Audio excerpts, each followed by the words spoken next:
Hello everyone, स्वागत है आप सबों का आज के सेशन में। इस चैप्टर से रिलेटेड प्रश्नावली 5.1 जो है, इसमें आज हम सॉल्व करने वाले हैं क्वेश्चन नंबर 4 का 12वां नंबर क्वेश्चन से सॉल्व करने वाले हैं। इससे पहले कुछ क्वेश्चन हम सॉल्व कर चुके हैं, उसको देख लीजिएगा। देखिए, सबसे पहले क्या है, इसमें हमको जानना होता है 12 नंबर। सबसे पहले क्या है, ये जानना है कि ये समांतर श्रेणी जो है या नहीं है। अगर समांतर श्रेणी होगा तो अगला 3 पद लिखेंगे, यदि समांतर श्रेणी नहीं होगा तो अगला 3 पद नहीं लिखना है। देखिए, इसमें पहला पद, दूसरा पद, तीसरा पद और ये क्या हो गया, चौथा पद हो गया। मतलब प्रथम पद क्या हो गया आपका, √2। अब आप इसमें d1 निकाल दीजिए, सार्व अंतर निकालिए। क्या होता है formula, a2 minus a1। a2 क्या है, a1 a2। a2 कितना है, √8 माइनस a1 क्या है, a1 है आपका √2। अब देखिए, √8 को आप लिख सकते हैं 4 दूना 8 माइनस √2 का √2। अब देखिए, 4 का वर्गमूल कितना आ जाएगा आपका, 2 आ जाएगा। 2 दूना 4 होता है ना, 4 का वर्गमूल 2 आ गया। अब यहाँ पे क्या बचा, √2 माइनस √2। अब ध्यान दीजिए, 2√2 में आप √2 जब घटा देंगे तो क्या बचेगा आपका, ये √2 बचेगा। और आगे निकालिए आप d2, क्या हो जाएगा formula, a3 minus a2। a3 देखिए, a1 a2 a3, ये तीसरा पद है तो a3 कितना है आपका, ये हो गया आपका 18 माइनस a2 क्या है आपका, a2 है √8। ध्यान देंगे यहाँ पे, √18 इसको आप लिख सकते हैं 9 दूना 18 और इसको क्या लिख सकते हैं, 4 दूना 8। अब देखिए, 9 का वर्गमूल कितना आ जाएगा, 9 का वर्गमूल आ जाएगा आपका 3 और 2 का वर्गमूल नहीं निकलेगा तो √2। अब देखिए, 4 का वर्गमूल 2 आ गया और यहाँ पे क्या बचा, √2। अब देखिए, 3 √2 प्लस में है और 2 √2 माइनस में है, तो 3 √2 में 2 √2 को आप जब घटा देंगे तो क्या बचेगा आपका, √2 बचेगा। देखिए, सार्व अंतर बराबर है, तो जब सार्व अंतर बराबर है d1 is equal to d2, क्योंकि d1 जो है वो d2 के बराबर है, सार्व अंतर बराबर है, इसीलिए दी गई सूची समांतर श्रेणी है। जब समांतर श्रेणी है तो अगला 3 पद निकाल दीजिए आप। अगला 3 पद बराबर, देखिए अंतिम पद कितना है, 32 है। अब अगला 3 पद आप 32 में जोड़ते जाएंगे √2 तो भी आपका आंसर आ जाएगा, क्योंकि कॉमन डिफरेंस सब में क्या है आपका, √2 है। इसमें लास्ट से आप सब में जोड़ते जाएंगे √2 तो भी आपका आंसर आ जाएगा, या नहीं तो आप फार्मूले पे ही बैठा के निकाल सकते हैं। देखिए, 1 2 3 4 पद है, हमको 5वां पद, तो 5वां पद का फार्मूला क्या हो जाएगा, a+4d। छठा पद का क्या हो जाएगा, a+5d और 7वां पद का क्या हो जाएगा, a+6d। आप इस पे भी बैठा के निकाल सकते हैं, या तो डायरेक्टली आप क्या कर सकते हैं, ये 32 में आप √2 को जोड़ देंगे, फिर जितना आएगा उसमें √2 को आप जोड़ देंगे। हाँ, तो ये आपका क्या हो जाएगा, कॉमन, ये अगला 3 पद भी निकल जाएगा। देखिए, प्रथम पद कितना है, √2 है, +4 इंटू डी का वैल्यू क्या आया आपका, डी का वैल्यू आया √2। फिर √2 प्लस 5 इंटू √2, फिर √2 प्लस 6 इंटू डी का वैल्यू √2 प्लस, देखिए 4 को √2 से गुना करेंगे तो क्या इतना आ जाएगा, ये 4√2 प्लस ये आ जाएगा 5√2, ये √2 प्लस ये आ जाएगा 6√2। ठीक है। अब देखिए, 4√2 में ये √2 जुड़ जाएगा तो ये क्या आ जाएगा आपका, 5√2। ये क्या आ जाएगा आपका, ये आ जाएगा 6√2। ये क्या आ जाएगा आपका, ये आ जाएगा 7√2। क्योंकि 5√2 में √2 जुड़ेगा तब ये 6√2 आ जाएगा, और 6√2 में आप √2 को जोड़ेंगे तो ये आ जाएगा 7√2 आ जाएगा। देखिए, यहाँ पे जो पद दिया हुआ सब अंडर रूट है ना, तो इसको भी हमको क्या करना है, अंडर रूट करना है। जैसे ये देखिए, जैसे 25, ये अंडर रूट 25 है, तो 25 का वर्गमूल क्या आएगा, 5 आएगा। मतलब 5 को हम लिख सकते हैं अंडर रूट 25। देखिए यहाँ पे तो 5 का क्या आ जाएगा, अंडर रूट 25 गुना ये क्या है, 2 है। अब देखिए 6 का अंडर रूट में लेके जाएंगे तो कितना आ जाएगा 36, 36 गुना ये कितना हो जाएगा 2 हो जाएगा, ये हो जाएगा अंडर रूट 7 का कितना आ जाएगा 49 गुना क्या हो जाएगा ये 2 हो जाएगा। अब देखिए अंडर रूट ये कितना आ जाएगा 25 दूना 50 आ जाएगा, ये कितना आ जाएगा 72 आ जाएगा, और ये कितना आ जाएगा 98 आ जाएगा, है ना। तो ये आपका आंसर हो गया।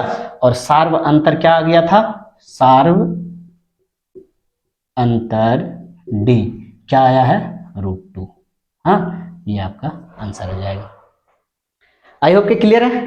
हाँ, देखिए नेक्स्ट क्वेश्चन देखिए आप, क्वेश्चन नंबर 12 तो हो गया, 13 देखिए आप, क्वेश्चन नंबर 13।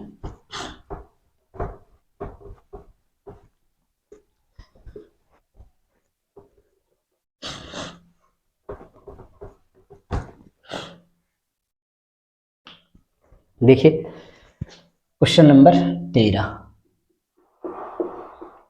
ध्यान देंगे। देखिए प्रथम पद क्या है आपका, प्रथम पद हो गया √3।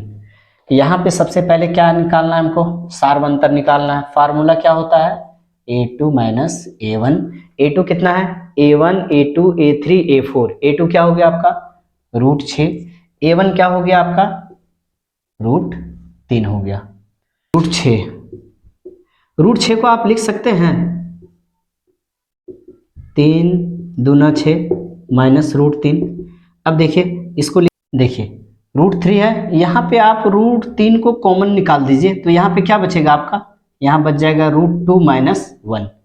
d2 निकालेंगे आप, d2 क्या हो जाएगा a3 माइनस a2। देख लीजिए a3 क्या है a1 a2 a3, a3 है आपका 9 माइनस a2, a2 है आपका √6।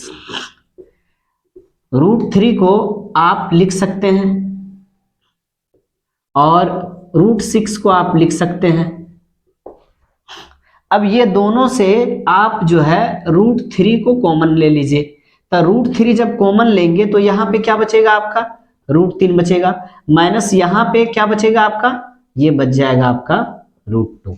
ठीक है, अब देखिए यहाँ √2 माइनस 1 है, यहाँ है √3 माइनस 2। क्या ये d1 और d2 बराबर है, d1 और d2 बराबर नहीं है, यहाँ लिखिए चूंकि d1 is not equal to d2, इसीलिए दी गई सूची समांतर श्रेणी नहीं है। जब समांतर श्रेणी नहीं है तो अगला 3 पद आपको निकालना भी नहीं है। अगला प्रश्न देखिए आप, क्वेश्चन अगला प्रश्न देखिए,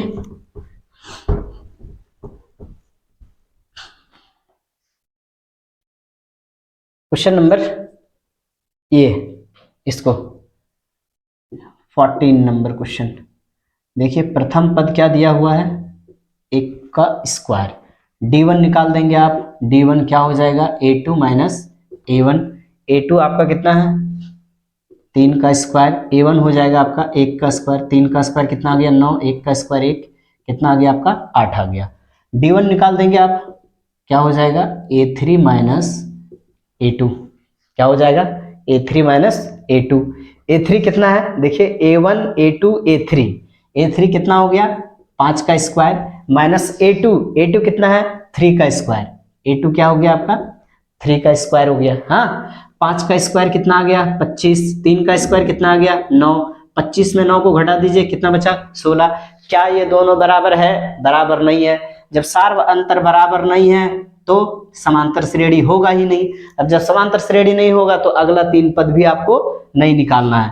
तो चूंकि d1 is not equal to d2, इसीलिए दी गई सूची समांतर श्रेणी नहीं है।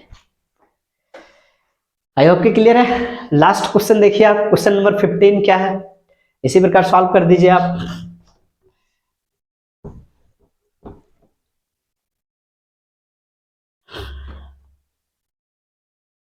क्वेश्चन नंबर 15 देखिए,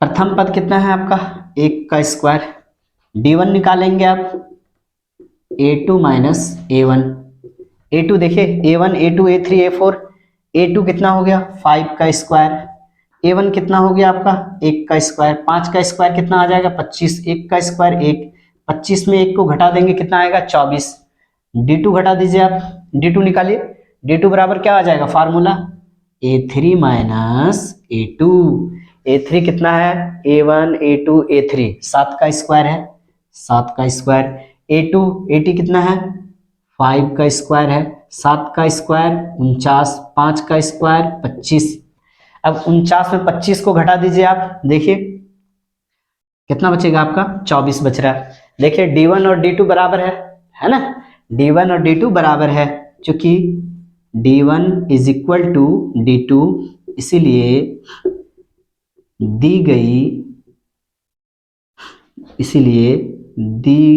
गई सूची समांतर श्रेणी है। अब जब समांतर श्रेणी है तो आप अगला 3 पद निकाल दीजिए, 3 पद निकाल दीजिए आप, क्या हो जाएगा देखिए, सबका कॉमन डिफरेंस कितना है 24 है। अब यहाँ पे अंतिम पद क्या है आपका 73, अंतिम पद क्या है 73, तो इसमें क्या जोड़ देंगे आप 24, डायरेक्ट लास्ट में जो कॉमन डिफरेंस है उसको जोड़ देंगे, इस कितना हो जाएगा, ये ध्यान दीजिए 4 और 3 7, 7 और 2 9, ये 97 आया, इसमें कितना जोड़ देंगे आप 24 जोड़ दीजिए, 7 4 11, 11 का 1 है ना, 9 2 11 और 1 12, फिर अगला इसमें कितना जोड़ देंगे 24 जोड़ देंगे है ना, 24 जोड़ेंगे तो कितना आ जाएगा ये 5 है ना, और 2 4 और 1, 145 आ गया आपका। देखिए क्योंकि कॉमन डिफरेंस जो है वो सबका तो बराबर है, अब इसका आ गया 97, अब 97 में 24 को जोड़ दीजिए, इसका 121 है 21 में 24 को जोड़ दीजिए, ये तीनों पद निकल जाएगा, या नहीं तो जैसे हम बता रहे थे उसी फार्मूला से आप तोड़िए है ना, जैसे फार्मूला क्या हो जाएगा, ये 4 पद है, 5वां पद का फार्मूला बैठा दीजिए आप a+4d, a+5d और a+6d, आप इस पे भी बैठा के आप ये आंसर निकाल सकते हैं। आई होप के क्लियर है।